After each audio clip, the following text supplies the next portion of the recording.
Hi friends, இப்போ find the value of m. m ஓட value find out பண்ண போறோம்.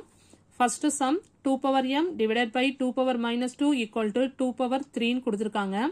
இப்போ இங்க 2 இங்கேயும் 2 base 2 ஈக்குவலா இருக்கு. இப்போ powers 2 என்ன பண்ணலாம்? இது டிவைட்ல இருக்கனால powers 2 என்ன பண்ணணும்? மைனஸ் பண்ணணும். அப்ப எப்படி இதை ரைட் பண்ணிக்கலாம்? நம்ம ஃபர்ஸ்ட் 2 power m இது என்னது minus 2 நம்ம என்ன பண்ணோம் ஆல்ரெடி மைனஸ் தான் பண்ண போறோம் டிவைட்ல இருக்கு அப்ப minus of minus 2 equal to 2 power 3 இப்போ என்ன வரும் நம்மளுக்கு 2 power m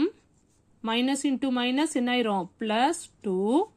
equal to 2 power 3 இப்போ பேஸ் ரெண்டும் ஈக்குவலா இருக்கு அப்ப நடுவுல என்ன சிம்பிள் இருக்கு ஈக்குவல் டு இருக்கு அப்ப பேஸ் ரெண்டும் ஈக்குவலா இருக்கு பவர்ஸ் அப்ப பவர்ஸ் ரெண்டு என்னவா இருக்கும் நம்மளுக்கு ஈக்குவலா இருக்கும் அப்ப m plus 2 equal to 3 அப்ப m equal to 3 minus 2 they implies m ஓட வேல்யூ என்ன வந்துரும் 3 ல 2 போச்சுனா 1 next sum 6 power m into 6 power 3 into 6 power minus 2 divided by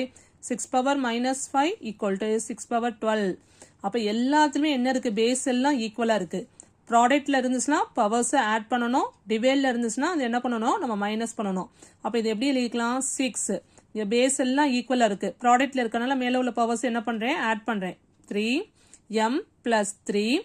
இது மைனஸ் 2ல இருக்கனால மைனஸ் 2 இப்ப கீழே உள்ள பேஸ் ஈக்குவலா இருக்கு பட் எதுல இருக்கு டிவைட்ல இருக்கு அப்ப மேல டிவைட்ல இருந்தா என்ன பண்ணணும் மைனஸ் பண்ணணும் அப்ப மைனஸ் போட்டு ஆல்ரெடி பவர்ல என்ன இருக்கு மைனஸ் 5 அத பிராக்கெட்ல போட்டுக்கிறோம் ஈக்குவல் டு 6 பவர் 12 அப்ப இங்க என்ன பண்ணலாம் 6 பவர் m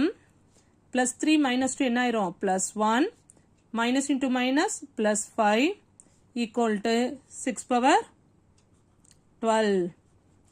இப்ப இதெல்லாம் ஆட் பண்ணா என்ன வரும் நம்மளுக்கு இப்ப பேஸ் ரெண்டு ஈக்குவலா இருக்கு அப்ப பவர்ஸ் ரெண்டு ஈக்குவலா இருக்கும் அப்ப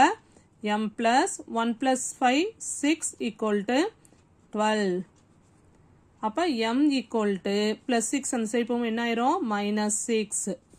அப்ப m equal to 12 minus 6 என்ன வந்து நம்மளுக்கு 6